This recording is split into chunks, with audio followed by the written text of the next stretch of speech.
Right now, we are live with Annica and Monica. They're also known as the Gluten-Free Twins, and they're going to be part of the conference this year. You guys want to kind of introduce yourself, say who you are, what you're going to be doing, and a little bit about yourself? Absolutely. I'm Monica. And I'm Annica. And it's really funny. Years ago, we were diagnosed with celiac disease, and well, it wasn't funny at the time. No, But now, that it's that wouldn't like be funny. full circle. It is actually one of the best things that we've come to help educate and help people with understanding, because we've gone through it and we're still continuing. It's something we'll be managing and working with for the rest of our life. And we've got some really amazing results, and feel like that education that we were looking for all those years ago, we're like, hey, let's go figure this out together, because back then there didn't seem to be a lot of support and help like the conference you guys are offering. I just don't remember being invited to anything to come gain education or come try products or gather with like-minded people. So I'm just so grateful for you guys. Well, we both are, for people who put on events, because it's a lot of work. And so we That is appreciate correct.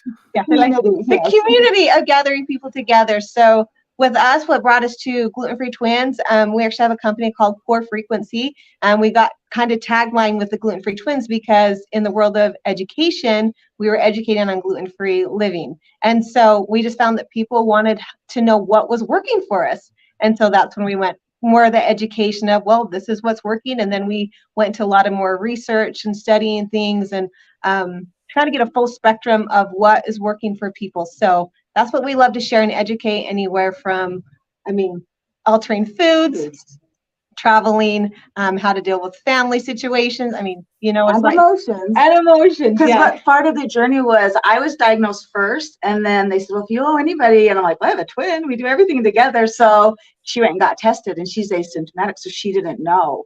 And so Oh, part of wow. that journey, it's really interesting. So wait, you're asymptomatic celiac? Yeah. Yes. So Had no I idea. didn't know that was even a thing. Oh yeah, and they love watch like as twins to go, how is it that you internally, like, your scopes look exactly the same, but on the outside, like Monica said, she had full on rashes. I had the dermatitis epiformis, like 90% of my body. I looked like a burn victim when I went in for my scope. So Oh, okay. it was 2 years of that not being diagnosed properly. So I started to heal very well. And then we started diving into the emotional health when we went through some life stressors, because all of a sudden my symptoms came back and so did hers. And so we addressed not only the food, but the mental part and the emotional part of going through a diagnosis and going through change, and the emotional states that you can go through as you ebb and flow with the diagnoses and those states of being. So we have amazing results. She was able to have a little miracle Jedi because of that. My little was like, because being asymptomatic, I wasn't going to the doctor with the typical GI problems or skin. There's over 200 symptoms. So Right. if you were to look at that list, there's a lot of issues that people go, well, could I have an issue with gluten or sensitivity? Or for us, celiac is an autoimmune disease. So it's interesting. I wouldn't have gone in looking for that like education or testing or information because I didn't have any outward symptoms. But when I looked at the list, infertility, I was going through 10 years of trying to have another child. And so it was, to me, I was like, I tried anything. I had done 2 rounds of in vitro that did not take. And that was very costly and expensive in many ways. And when she got diagnosed, I thought, well, I can try to live a gluten-free diet and lifestyle and see if that makes a difference. And sure enough, that's interesting to see what happens when you lower the inflammation. You start realizing where the body's having issues, and then we have our little Jedi, and he's actually almost 8 now, and it's just awesome. I love sharing that story because I wish I would have heard somebody back then share that. That might have just inspired me in a way to go, maybe I could go check that out, or maybe I want to connect further to go, what more is there out there, when I had tried everything for, I said, over a decade of trying I went from anywhere alternative to medical, so I did everything. Being raised very holistic, our mom was a phenomenal body worker with massage therapy and craniosacral therapy, so we were very versed with the body and the mind connection. So at the conference, you guys are going to be doing a fun class, one of the food demos. You want to talk about what you're going to be doing there? Yeah, speaking of which, our mom, we're going to be doing her world famous waffle recipe. This is one that we have tried and true, tested.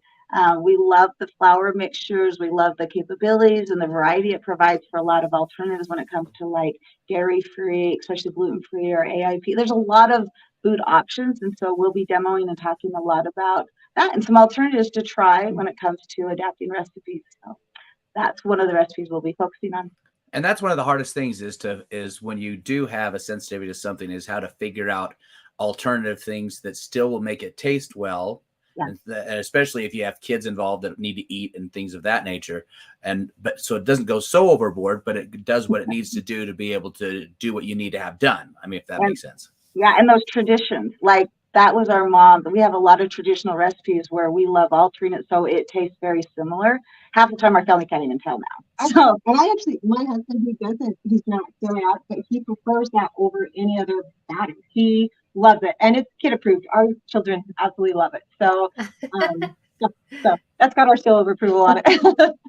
And that is one of the hard things is that when you do switch over, it takes a whole transition for the whole family to kind of transition. But if you can do those swaps that are not that hard, I try to look at when I look at meals, I just say, okay, how can I make this a little bit healthier, or what things can I swap out to be healthier?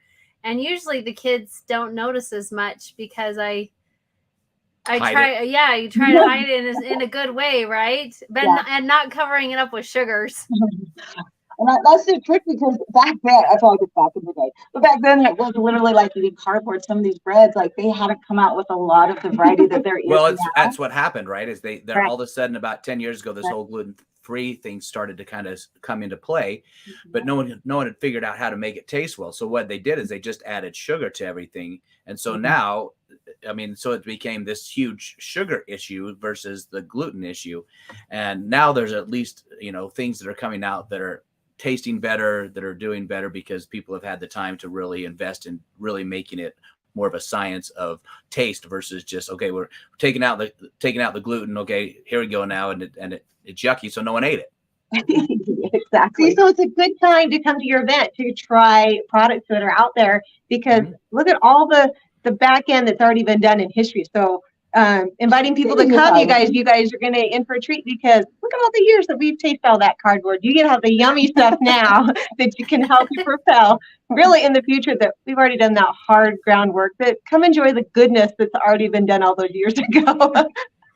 So can you kind of tell us a little bit about why you love these waffles? You touched a little bit about your mom, and can you tell us, I don't know, maybe a fun story about that? Oh, which fun one? I have some really funny ones. My best memories with my mom, and it incorporates my dad too right now. I love that we had waffles and ice cream. A lot of people, if they came to our house, they knew we would have, if we had sleepovers at the time when we could have those, they would allow us to have waffles and ice cream, which ice cream was a big deal in our house because we didn't have dairy. We really didn't have a lot of those things. And so when we had waffles and ice cream, that was a big, big treat for our family. So. Well, and how awesome it is that you're going to be able to share that family recipe with everyone there. Yeah. And I think because our mom, she teaches from scratch. Yeah. And I think that was, and being moms, not being mothers, that it is interesting the time and day that we live. Like, I feel like we've grown up with that innate to cook from scratch. And it's interesting, we kind of live more in a quick society that I want to keep that tradition alive with my children to help them. How do I learn to alter and how can I cook from scratch and how can I choose to have more healthier options when it comes to food? And what they're even eating. Sometimes our kids are like, what do you mean? I know how to read ingredients and labels and what they can check for. Because they need to know if they have some symptoms, they need to know what they watch out for too. So for sure. And you're just, I mean, let's be honest. If it comes out of a box, you're just not going to get the same health benefits as if you make it from scratch. Yeah. So we teach about how to grind differently. Like we buy organic ground rice flour and then we'll grind it at home. It can save on cost because let's face it, gluten-free is not always the most affordable for some people. No, that is for sure. Yeah, it's usually a little more expensive for everything, right? Especially those breads. They're way expensive. $7 a loaf. Yeah, and they can be in some of the mixes, and so we just want to try and help people just even adapt how to use those and make it a little bit more affordable. So gluten-free is very doable for us. I mean, we've done it now for all these years. We're still alive. We still need food, and we're still adapting as we go. And so that's the beauty of the story too, is you keep adapting as you go, and part of Yeah, that. and you keep learning. So I have a question. Have either of you been to Europe, and have you been able to eat the wheat over in Europe? Have you? No, we've had plenty of friends. Because you that always have. hear about people doing that because it's just not the GMO, it's just totally different. So Let's I didn't know. let's do it. Let's go test it out, and then we can come back and tell everyone. Hey, you can do it 100% as a business trip, right? Love. Okay, who wants to come along? Let's go test this out. That would be great research. I want to Love go. it. Okay. But we do hear that often, that they're really. Yeah, people do. And I don't know if it's the same for celiac, but it's definitely for people that have a gluten sensitivity. There's a definite difference there. I've heard some of our clients tell us that yes, absolutely, they've gone there and come back and been just fine. So I've heard that from people, and people, in the gluten-free world, I have heard that. So we just haven't personally tested that to tell you. Sign me up, because I know in 15 minutes she just with the asymptomatic. Sometimes she can't tell, but actually now as you've healed, you can tell. Actually, now I will have sensations, and I'll be like, I think I just have gluten. Like if we went and got a soup or something where we know it's pretty safe, but again, when you're eating out, there's all those. Yeah, there's crossover contamination. Things and I'm like, really my stomach is hurting. Is this what you feel all those times? So it's actually kind of left me wondering a little bit more about asymptomatic, about maybe there's area of my life that I've been a little bit more numb, and I'm just very metaphorically, that as I've healed, again, we talk a lot of emotional healing. The process of really studying the organ of the small intestine is what you keep and what you let go. So we definitely have a lot of symbolism with that in our life. And it's been interesting studying that a little bit more asymptomatic, going, I wonder if there's been areas that I've just been a little bit more numb. And now that I've healed, now I can sense it. So there's a product that we sell in our office called Gluten-Flam. It's from Apex. And you can take that if you're going out to eat. You just kind of take it. You don't take it if you know and go out and try and know you're going to eat gluten. if you do have that sensitivity, you can take it beforehand, and it will help counteract any gluten sensitivity issue. I'm not 100% sure if it is the same for celiac, but I know for sensitivity, it's just called Gluten-Flam. I think you might even be able to get it on Amazon now, but it's from Apex. Awesome. Usually it's just you can get it from doctor's offices, but I think there's people there selling it on Apex. So do you know what time you guys are teaching your class? I don't. I think they're like the second to the last class, if I remember correctly. Okay. Yeah, we'll be there. I'm not quite sure what time, so if we don't catch you at a teaching I think it's Saturday. You're either at 4 or 5. I think you might be. They might be at 5 on 4 or 5. We're gonna be but we'll be good. So if someone wants to come speak with us and talk with us, we'd love to connect with them and just mention that we saw you on the live, and we'd love to talk further if we can be a resource. Awesome. Well, thanks so much. We appreciate all you're doing and what you're going to do for the conference, but thanks for the time and effort that you've put in to try to be able to figure out things so other people don't have to figure it out. They can just listen and learn. You guys are wonderful. Thank you so much for your time. All right. No, they have a discount code. What's your guys' discount code? You want to share? GT 40? GT. No, GTF. GFT. All right. Obviously, you guys know way more about the codes than I do. Well, that means you need to be sharing them more. Well, this is our first Facebook Live, so we're so celebrating that we're figuring this out. So thank you for letting us be the first. This is fun. So yes. All right. Yeah. So you can use that code to get 40% off the 2-day live. So GFT 40. GFT 40. And then Gluten-Free Twins. Yep. All right. Thanks much. Thanks, guys.